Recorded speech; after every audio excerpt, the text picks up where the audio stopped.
Oi, amigos do canal, tudo bem? Bom, como vocês já viram aqui, ou aqui, na verdade, aqui do meu lado, Cosmuzete, o grande setorista da Gazeta, anos e anos falando com a assessoria dele, porque ele fala com a assessoria do Santos, mas eu tô falando com a Patrícia, com o José, com o Ricardo, é muita gente para chegar nele, foi insuportável, mas agora eu consegui um tempinho pra gente falar aqui.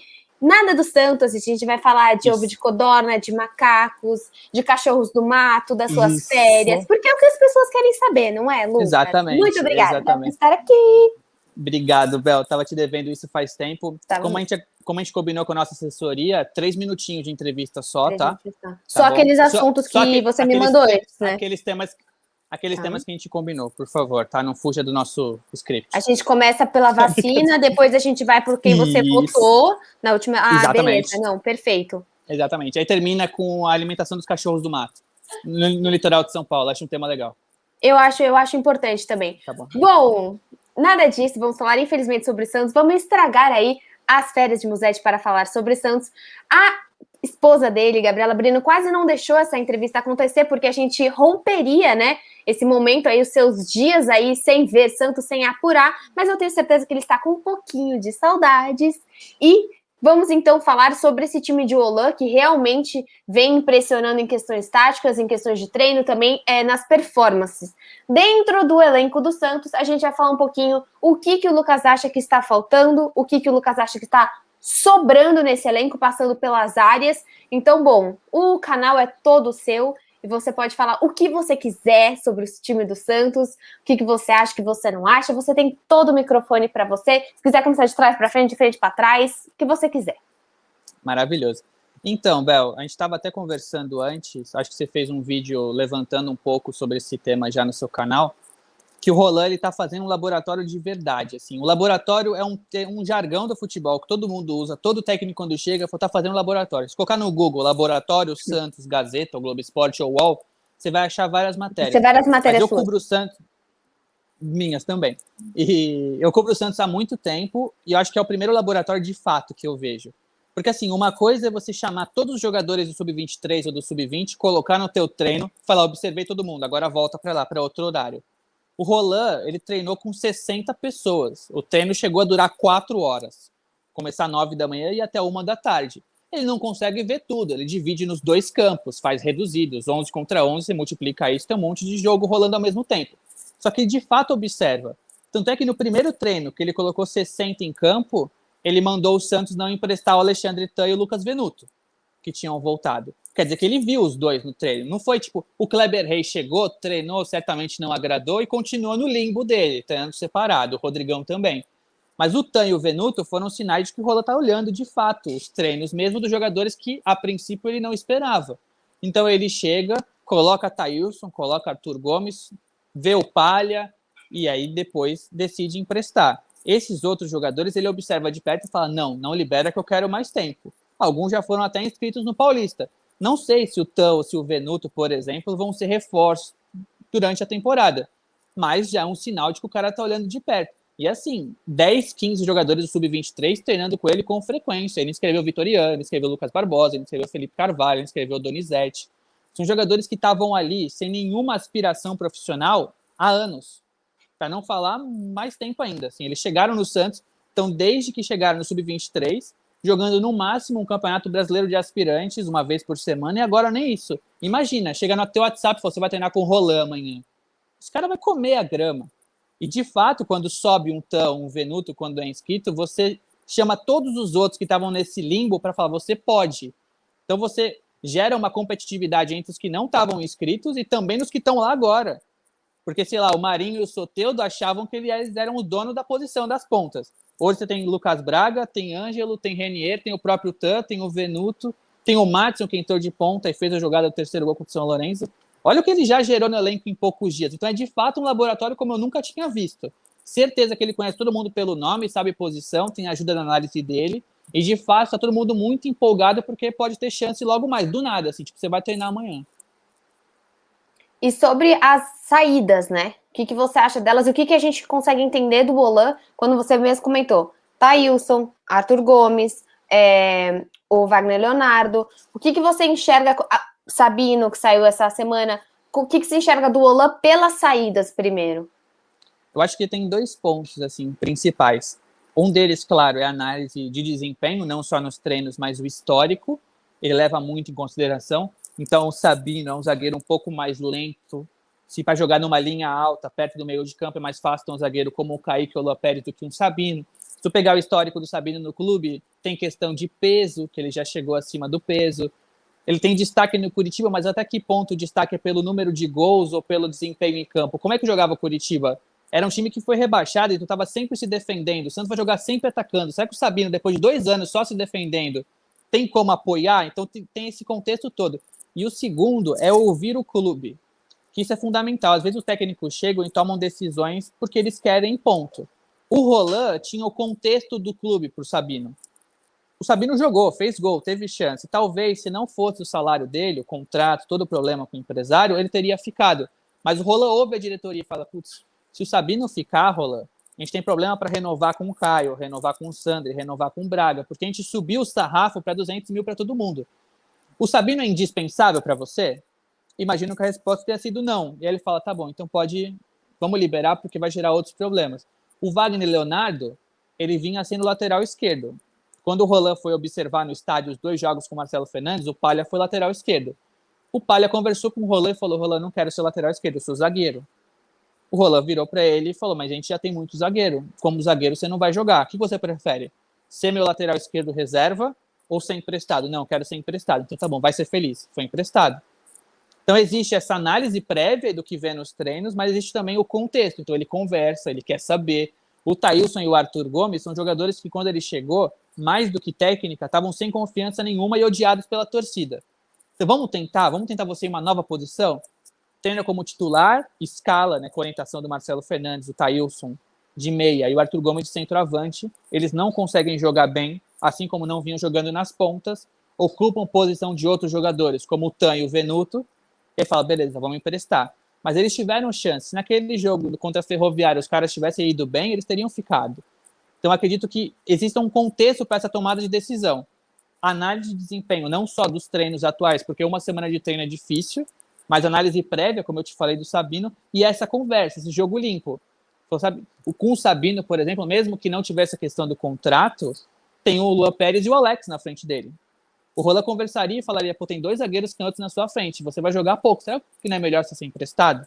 Existe esse jogo com o elenco, é uma conversa muito franca. Então acho que a gente consegue entender que o Roland ele tem um olho muito clínico e ele gosta de observar de perto, mas que ele entende também o contexto e que conversa com a diretoria e com os próprios jogadores para que não atrapalhe ninguém. Não é aquele cara que fala, meu Deus, meu elenco é enxuto, eu preciso ter 50, porque se um dia eu precisar, não, ele prefere pensar, mano, deixa o cara ser feliz 10 jogos do que jogar uma vez comigo por 20 minutos. E dentro desse perfil do Olan, quem você acha que terá mais chances, né? A gente vai jogar agora alguns jogos do Paulista, que provavelmente ele vai colocar mais peças do time reserva. Olhando o potencial, será que é o Pirani? Será que é o Sandro? Tem o Kevin Maltos? Quem que você acha que para esse time do Olan a gente vai ver cada vez mais? Eu acho que o Sandro vai ter dificuldade, porque tem o Pará e o Madison à frente. O Sandro é o jogador que ele tem características diferentes dos outros dois, porque ele é o único lateral ali do elenco que pode jogar pelo meio, né? Então, algum contexto específico, talvez o Sandro jogue, mas mesmo que o Roland goste, acho que vai demorar um pouquinho. O Kevin e o Ivonei, acho que vão aparecer demais. E eu tenho expectativa pelo Renier. Pelo que eu conversei ali, antes das férias, o Renier estava sendo muito elogiado pelo Roland nos treinos. Mas, assim, a recuperação dele no joelho demorou 1 ano. Ele é um jogador muito franzino, ele não tem o físico do Ângelo, mesmo com quase 2 anos a mais que o Ângelo. Então, assim, ele recebe a bola pela esquerda, ele pedala, ele dribla, ele vai para o fundo, ele cruza. O goleiro recebe a bola, pega e vai sair jogando. O Renier não tem a mesma recuperação do Ângelo para voltar. Então, o Roland não colocou o Renier ainda por não estar pronto fisicamente. Então, acredito que com o tempo, com esses treinos, ele vai acabar jogando mais. No ataque, eu tenho a aposta que o Bruno Marques vai acabar jogando e que vai ser um Bruno Marques diferente. É isso que o Roland tem tentado. Acha que ele passa na frente do Marcos? Eu acho que ainda não, mas que ele vai ser utilizado num contexto diferente do que vinha sendo. Que o Bruno Marques era o cara dos 15 minutos quando estava tudo fechado para fazer gol de cabeça. O Roland falou para ele que não. Falou, Bruno, ninguém vai cruzar para você. Não existe isso. O Marinho não vai pegar a bola e pensar em você na área. O Marinho vai para o fundo e você vai ter que se posicionar para receber a bola por baixo. É como eu jogo. Você consegue? Consigo, professor, eu fazia no 23. E aí ele tenta se adaptar. Se não se adaptar, é melhor emprestar, como foi com os outros. Mas eu acho que ele vai ser um Bruno Marques diferente. Mesmo com a altura, no próprio Santos B, ele faz 2 ou 3 gols com as duas pernas, esquerda e direita, de fora da área, que mostra que ele é um jogador além do cabeceio. Então é que alguns jogadores ainda precisam desse tempo maior de adaptação por diferentes pontos. O Renier físico, o Bruno Marques por tática, e que outros já estão na frente nesse momento. O próprio Alex, para mim, é a alternativa clara para o Luan Pérez e vai ser esse. O da direita ainda é um mistério. O Luiz Felipe vinha muito mal. Talvez a gente consiga observar se ele vai ser utilizado ou não. Se não for ele, existe uma competição pelo Derek ou pelo Robson. Eu acho que no mais está mais claro, né? Primeiro volante ali, Alisson ou Balieiro. Aí você tem Sander que está machucado, vai brigar ali por posição o Ivonei, um Jean Mota. Talvez aliar o Alisson com o Balieiro, que eu acho que não combina muito com o Roland. E pelas pontas você tem 2 titulares, que eu acho que é onde está sobrando, como você falou no começo do vídeo. Tem Marinho e tem Soteldo, mas tem Ângelo e tem Lucas Braga. São 2 jogadores muito importantes. Não sei se o Roland vai conseguir adaptar um meia. A princípio, Pirani e Giamota são essas opções para o camisa 10. E ali a concorrência está muito grande. Que vamos supor que o Renier emplaque, ou que o próprio Alanzinho. Você fica com 6 pontas, sem contar o Tan e o Venuto, sem contar o Copete. São 9 pontas, você só tem um lateral esquerdo. Como é que você faz essa conta para o Roland? Está muito difícil. Só que eu acho que essas decisões para ele ainda precisam de um tempo. Alguns jogadores com mais certeza, ele já liberou. Outros ainda estão nessa avaliação. O próprio Copete se renova ou não. O Luiz Felipe se volta a jogar o que jogava antes. Às vezes o Alanzinho é melhor ser emprestado do que entrar 5 minutos contra um Ituano e só, entendeu? Então, acredito que seja mais ou menos esse o cenário do elenco. E quando você enxerga as renovações, quem que você enxerga com mais facilidade e quem que você enxerga com mais urgência? Eu acho que a gente até, a Gabi colocou essa semana, né, a questão do Braga, a questão do Pirani, e o grande assunto da semana foi a renovação do próprio Caio Jorge, que é do mesmo empresário do Sandro, que havia toda uma questão de dívida. Se você separar por urgência e quem está mais próximo de renovar, quem que você enxerga? Eu acho que a situação do Caio ainda é mais urgente. O Santos consegue aliar essa dívida, né, com o Bertolucci. Era uma dívida de 12 milhões, que durava coisa de 5 anos. Foram vários acordos não pagos. Então, o Santos sentava para conversar com o Bertolucci e a primeira resposta era: tá bom, mas e meu dinheiro? E o nosso acordo? Como é que a gente vai fazer? Como é que você quer que eu renove os jogadores sendo que vocês não me pagam? Como é que eu vou confiar? Então, o Santos resolveu o que era mais difícil, na minha opinião, que era ter o Bertolucci, que, para quem não sabe, ele é um dos principais agentes do mundo. Ele não é empresário grande só no Brasil. Esse cara, ele é enorme, ele não tem rede social, ele não aparece em foto, mas ele é gigantesco. Então o Santos conseguiu um acordo com esse cara, apertou a mão desse cara no Guarujá, na reunião. Então eu acredito que esse ponto tenha sido fundamental para a renovação do Caio, que eu acho que vai ser uma renovação casada. Renova para vender. O Caio não vai renovar com o Santos se for para ficar o ano inteiro. Ele acredita que está pronto. Se não chegar a proposta, ele pode ficar. Mas para o Santos é muito melhor oferecer um baita de um salário para o Caio e falar: na próxima janela, chegando isso aqui de dinheiro, eu te vendo. Porque aí você lucra com ele depois. Se você ficar mendigando, entre aspas, o salário do Caio, se você não pagar 200 mil, chegar no meio do ano e ele assinar um pré-contrato, você sai sem nada. Então, um aumento de 200 mil vezes 6 dá 1 milhão. Ele é vendido por 20 de euros. Olha a diferença. Então, o Santos vai ser apertado para que receba um salário muito grande, o Caio. Coisa de talvez um dos maiores salários do elenco, mas o Santos vai saber que a partir do segundo semestre não vai precisar mais pagar porque vai vender. O Caio tem mercado. E aí, renovando com o Caio, você renova com o Sandri. E aí a lesão pode até ser boa, porque ele tem a concentração total para renovar. Porque assim, a renovação é um negócio, tipo, o Santos vai jogar terça-feira contra o São Lourenço. Segunda-feira não tem reunião por renovação, porque a resposta vai fazer não, foco total no São Lourenço. Aí depois, foco total na fase de grupos. Aí eu não estou concentrado. Então, ele tem 6 meses no mínimo de recuperação para poder sentar com o Santos fora dos holofotes para fazer essa renovação. Então, renovando com o Caio, você renova com o Sandri. E eu acho que de todas as outras renovações, a maioria vai sair naturalmente. Pirani, Kevin Maltos, o Jonathan, outros contratos um pouco mais longos que seria bom valorizar, às vezes, como o Alanzinho, que recebia salário de Santos B. Eu acho que o ponto aí que o Santos vai ter problema ainda é o Lucas Braga. O Lucas Braga é um cara muito tranquilo. Ele ama o Santos. Ele é um cara que, como o Pituca, ele era feliz com o que ele recebia. O Pituca demorou muito para renovar e ele saiu ganhando um salário de que muito reserva ali ganha mais. Ele era feliz, ele comia no McDonald's, é o perfil dele. O Lucas Braga é parecido. Só que assim, o Lucas Braga tem empresário. E quem conversa por ele é empresário. O torcedor precisa entender isso, porque não é o Lucas Braga que está pedindo muito aumento, é o empresário que acha que ele merece. E o Braga recebe um salário de quando ele veio do Luverdense, e hoje ele é um dos titulares do Santos. Se não for brigando ali, ele é 12º, 13º. Então o salário dele precisa ser melhorado em 4, 5 vezes pelo que ele ganha hoje. Se sair uma notícia de que o Lucas Braga pede 500% de aumento, às vezes o torcedor não entende, mas é tão básico isso, porque o próprio Sabino ganha 5 vezes mais que o Braga, que agora está indo para o Sport. Um monte de renovação recente, o Caio Jorge você vai ter que aumentar, e os empresários conversam. Então o empresário vai falar para o outro, puta, eu consegui muito aumento com o meu cara, você vai precisar ganhar o teu aí, vai ser difícil.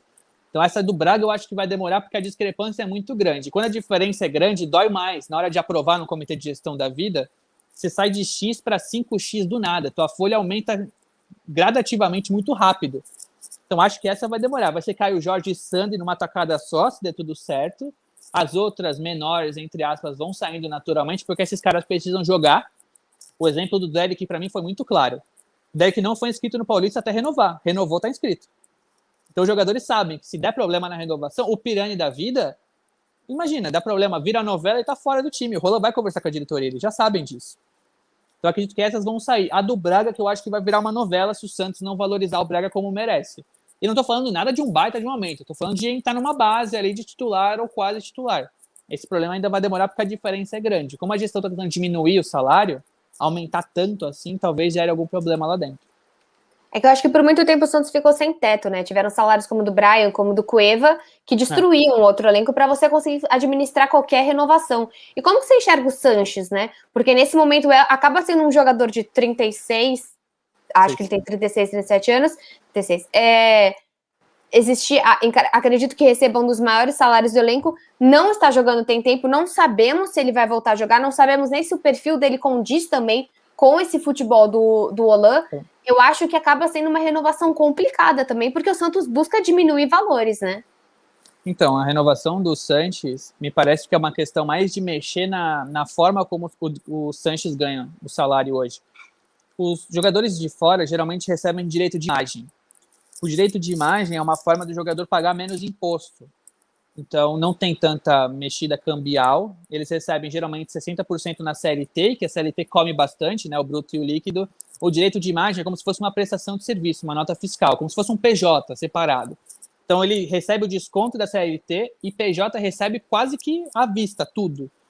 E aí os clubes podem pagar a cada mês, 2 meses ou 3 meses, né?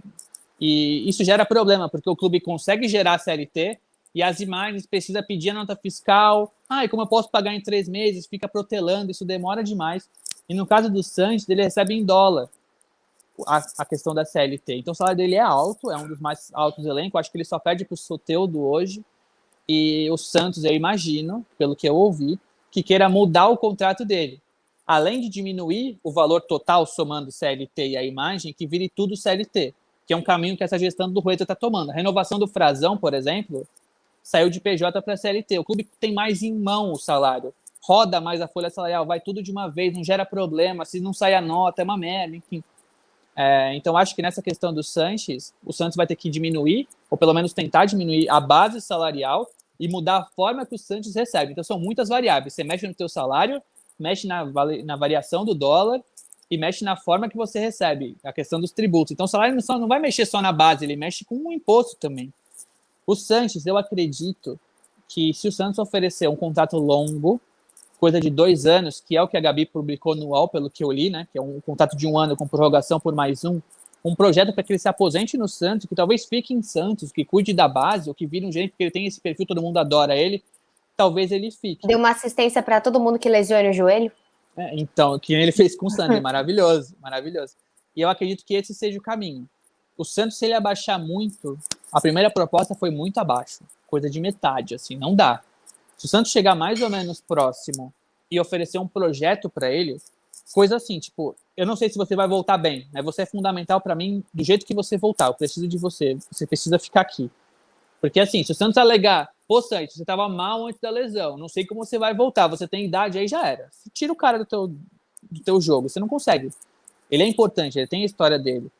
E assim, ele não é importante só no campo. São vários eventos e ações do Santos que ele está envolvido que muita gente nem sabe, assim. Ele tem mesmo a Libertadores do ano passado, ele estava muito presente, né? Em todos os vídeos, em todos os bastidores. Ele foi pro Maracanã, como campeão Sim. da Libertadores pelo River, foi lá e não precisava, ele tava com a família dele aqui, tem a questão da Covid. Ele vai pro Uruguai, ele teve uma questão familiar, né? Não sei se você soube. A irmã dele acabou sendo detida porque estava envolvida com o namorado que estava com drogas no carro, uma história meio pesada assim. E aí o Sanches foi para lá como irmão, socorrer, tentar ajudar, enfim.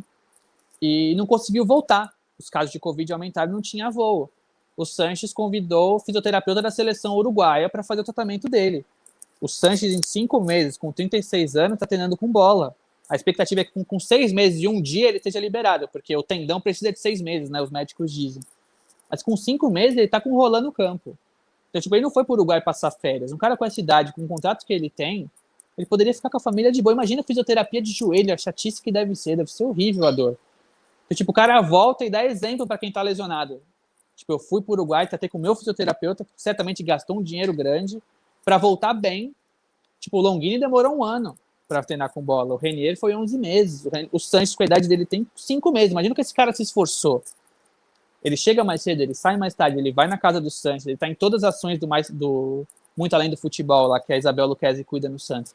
Então ele é o cara que, pelo pacote, eu acredito que o Santos deva fazer um esforço. Eu entendo que precisa reduzir folha salarial, mas que em alguns casos eu acho que não é economia. Tem a questão de investir e de gastar. Eu acho que o caso do Sanches é um investimento. Pode ser que ele volte abaixo? Pode. Mas se você perder esse cara, ele ir para um Corinthians, um Grêmio, um Internacional e jogar pra caramba, você acaba com toda a história que o cara criou aqui. Você tava com ele do lado, assim. Você vai sentir falta depois. Então acredito que ele acabe renovando, mas que o Santos vai sofrer bastante para renovar. E o que você sente de falta, né? Nós falamos de sobras, falamos de renovação. Falta hoje com relação ao futebol que o Olan joga, né? Não só o que você esperaria desse time, mas o que você acha que ele sente que vai faltar e caso um dia a gente termine esse problema do transfer ban, ele vai atrás. Eu acho que mais do que a lateral esquerda, que é fundamental ter uma alternativa para o Felipe Jonathan, mesmo que o Jonathan suba da base, esse firme que tem o Copete, você precisa ter um cara especialista da posição. Na direita tem 3, Pará, Martson e Cedro, na esquerda só tem 1, então é importante. Eu acredito que esse meia seja o ponto fundamental. O Pirani pode ser esse cara? Pode, tomara que seja. O Giamota pode ser o cara do Paulista de 2019? Pode, não sei se vai ser, mas falta. Se você pegar um ataque que tem Marinho, Soteldo e Caio Jorge, você falta esse cara para armar. Você acaba tendo um meia que vai marcar para o Marinho e Soteldo flutuarem em campo para ser esse cara. O Roland precisa ter esse meia. Enquanto o Pirani for meia, conseguir fazer essa função como fez contra o São Lourenço no jogo de ida, o Santos joga de forma diferente. Você tem o facão do centroavante, a movimentação em 2 pontas, um espaço enorme para o meia. Só que os times adversários precisam se preocupar com esse meia. Precisa ter marcação individual com esse meia para sobrar espaço para os outros. O meia do Santos tem sido mais um há muito tempo. Eu acredito que esse seja o ponto. E tem a questão do Sandri, que não estava no script. Por enquanto estava tudo bem. Você tinha Alisson e Balieiro, tinha Sandri, Ivonei ou Kevin Maltos. E agora não tem o Sandri. O Ivonei seja esse cara ou que o Roland consiga adaptar alguém para essa função. Eu acho que é mais fácil você transformar um meia em segundo volante do que um segundo volante em meia. Então talvez o próprio Giamota, que já fez essa função bem antes com o Sampaoli. Tem o Kevin Maltos de segundo, ele é mais primeiro, mas pode ser segundo. E tem o Ivonei, que para mim ele é muito parecido. O Ivonei precisa ser cobrado sobre marcação, que o Sandri também foi. Mas assim, é passe longo, é dinâmica de jogo, é chegada na área, enfim. Eu acho que é o perfil muito parecido com o do Sandri, que acredito que seja quem larga na frente nesse momento. Mas é difícil você pensar na temporada inteira, pelo menos até outubro, novembro, com Alisson ou Balieiro, que são volantes de marcação, o Ivonei e mais alguém que a gente não sabe, e um meia que a gente não sabe se vai definir. Então, assim que o Santos liberar o transfer ban e tiver pouco dinheiro para gastar, eu acredito que o Santos vai pensar nesse segundo volante meia, um cara que pode fazer essas duas, e que na lateral esquerda que o Felipe Jonathan vai jogar o ano inteiro, a não ser que se machuque. Bom, e para finalizar, não foram um pouquinho mais que 3 minutos, né? Já temos quase 25 minutos aqui. A assessoria vai ficar brava. Posso... Tá bom. Não. Tranquilinho, liberaram aqui você por mais 5 minutos. Liberaram. Algum dinheiro que eu vou ter que pagar, alguma luvas, parece algo nesse sentido, mas eu vou dar. Exato. Eu vou dar um jeito. Eu queria que você falasse um pouquinho como que você espera escalação e o time aí para enfrentar o São Lourenço na terça-feira. O que você acha? Assim, Bel, eu acho que se fosse um técnico, entre aspas, normal, ele iria ele iria com time defensivo porque já tem vantagem. Se fosse o Cuca, por exemplo, não que o Cuca seja normal, mas ele tem uma característica um pouco mais adaptada ao jogo do que ao... Assim, o Roland tem um estilo, uma identidade, como o Sampaoli. O Cuca, ele pensa no adversário. O Roland, eu imagino que coloque um time como se precisasse ganhar do São Lourenço.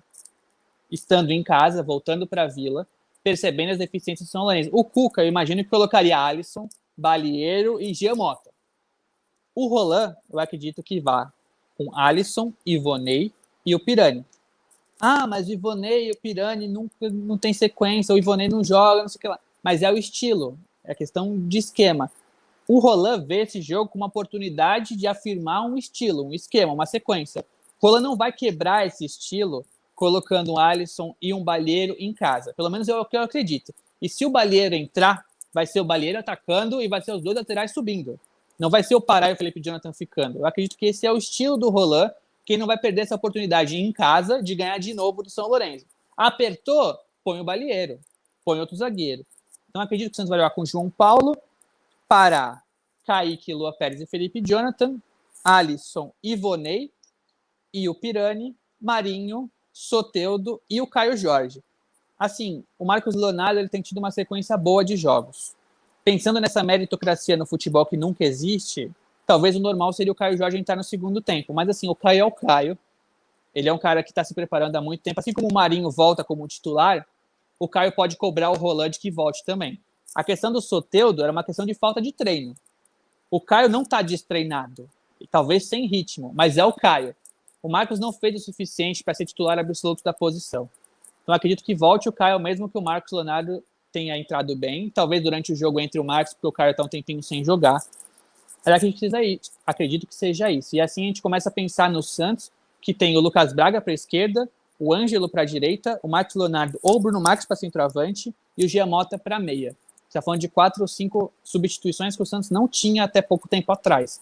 Então acredito que além das recuperações de lesão, o Roland está começando a criar essas alternativas. O Pirani, até 2 meses atrás, 1 mês atrás, ele estava treinando meio-dia com sub-23 sem saber quando ele ia jogar uma partida. Hoje ele vai ser titular numa Libertadores. Então tem o Kaique, enfim, tem vários outros jogadores que estão tentando galgar espaço. Mas acredito que seja isso, que seja um time parecido com o jogo da ida, com o Ivonei no lugar do Sandro, o Caio no lugar do Marcos Leonardo, e um time que vá para ganhar de novo. Não vejo o Roland, vamos jogar, esperar o São Lourenço, contra-ataque, eu não consigo ver coisa diferente desse técnico. É algo que a Anitta comenta, né? Ela sente muito que nesse momento nós, talvez 11 do ano passado fosse um pouco mais forte, mas esse ano a gente tem um elenco mais interessante, a gente tem substituição, a gente tem um time com uma mobilidade maior. Claro que perder Lucas Veríssimo e Pituca impacta muito, mas hoje você ter banco, você ter atletas no banco, consegue fazer mais de uma formação, ou mesmo você conseguir alterar o time sem efetivamente fazer substituições, eu acho que o Santos ganha aí em questão de qualidade. É assim, desculpa, Bel, rapidinho. Não, mas... Sobre o Sandro e o Pituca faz muita falta. Mas justamente pelo Sandro ser muito bom, o Cuca escalava o Sandri ou o Pituca no lugar errado. Então, assim, o Kaique substitui o Veríssimo e o Veríssimo ainda faz falta, mesmo que o Kaique seja muito bom. No meio, o Sandri estava sobrando. Então, o Cuca não deu chance de ter outro meia, porque ele alocava o Pituca ou o Sandri ali. Com a saída do Pituca, o Sandri vai para o lugar dele. Hoje a gente não tem mais o Sandri. A gente viu que o Sandri pode jogar naquela função. Se não fosse a lesão, seria Alisson, Sandri e mais um. Justamente pela falta do Pituca, não pintou o Sandri, que a gente já conhecia o Sandri, pintou o Pirani. O Sandri volta e pinta essa vaga. Então acredito que a saída do Pituca, claro que é sentida, além do jogador pela pessoa maravilhosa que ele é, mas veio o Pirani porque o Pituca saiu. Então dói menos. Na zaga dói mais. O Kaique é muito bom e vai ser craque, mas ainda não é o Veríssimo. Tem o jogo aéreo, tem imposição, tem o respeito ao adversário, enfim, ainda vai demorar um pouquinho. Bom, acabei de tomar um susto, teve um latido aqui grande, mas tá tudo bem aqui em casa com as meninas, que você bem conhece, minhas cachorras maravilhosas. Bom, queria te agradecer pelo seu tempo. Você tá de férias, a Gabi vai me matar, mas ela gosta tanto de mim que ela não vai ficar brava comigo, eu acho. Mas muito obrigada que você aproveite suas férias, que você não assista aos jogos, tá? Não vá ver o Santos, fique tranquilo, não quero ver você postando nada no Twitter, mas muito obrigada mesmo, eu já falei inúmeras vezes, parabéns pelo seu trabalho, você motiva muita gente, influencia muita gente de maneira positiva, e realmente para para produção de conteúdo. Você é muito importante com toda a sua apuração, toda a sua credibilidade. Então, um parabéns enorme pelo seu trabalho. Muito obrigada. Obrigado a você, Bel. Já te falei isso, mas eu tenho orgulho que lá em casa meu YouTube esteja logado na minha conta, na TV Smart da sala, onde todo mundo almoça e janta, e que na minha home apareçam você, Noronha, Anitta, e que meus pais e meus irmãos e quem vai lá em casa assista você, porque eu acredito que essa produção de conteúdo não noticiosa, assim, é tão fundamental quanto o que a gente faz. Muita gente não lê o que eu faço, mas assiste o que você fala, mesmo que às vezes a informação seja minha. Então você é complementar ao meu trabalho, isso é fundamental. Parabéns, eu gosto muito do que você faz. A gente gosta muito, você comentou da Gabi, parabéns. Espero achei que ela fosse aparecer, mas ela deve estar de pijamas. Ela tá de biquíni, Isabel, não eu sei. Eu não acho muito bacana. A mãozinha, perfeita, pronto. A mãozinha tá boa. Senão muda o foco, né? Muda o foco do canal, aí a Gabi aparece de biquíni e aí clickbait, né? Eu vou colocar isso. Não, aí tu vai pôr na thumb, né? Aí maravilhoso. Mas é isso, Bel. Eu gosto muito do que você faz e eu acredito que muitas outras pessoas começaram a fazer porque você fez há tanto tempo. Então, eu fico feliz que as pessoas queiram ser setoristas pelo que a gente faz e eu acredito que tenha muitas outras Isabel, Anitta, Noronha por aí porque vocês fazem isso. Então, parabéns. Maravilhosa. Muito obrigada, Gabi, você também é maravilhosa. Quem sabe um dia aí, eu falo com a assessoria da Gabi, também trago ela para o canal. Mas é isso, gente, esse foi o vídeo. Deixa um like, se inscreve no canal, a gente acabou de bater 35 mil inscritos. Se você eventualmente não conhece, sigam também o Musete, que tá o quê? Quase batendo 80 mil pessoas lá no Instagram, no Twitter, não tá? Exatamente. Por aí, tá bom. Se todo mundo aqui do canal se inscrever no seu Twitter, você bate 100 mil. Então, galera... Olha isso, gente. Pra conseguir mais permuta, Bel. Nossa, hein? Exato. Gente, ele usa permuta para se alimentar. Usem isso. Vem claro. atrás. Você não tem... Isso, o Musete vai ficar com fome. Você precisa entrar no meu Instagram, no meu Twitter e me seguir, porque eu preciso comer, gente. Sem isso, eu não comeria. Bom, com esse tom que a gente termina o vídeo. Até o próximo vídeo. Tchau. Tchau, Bel.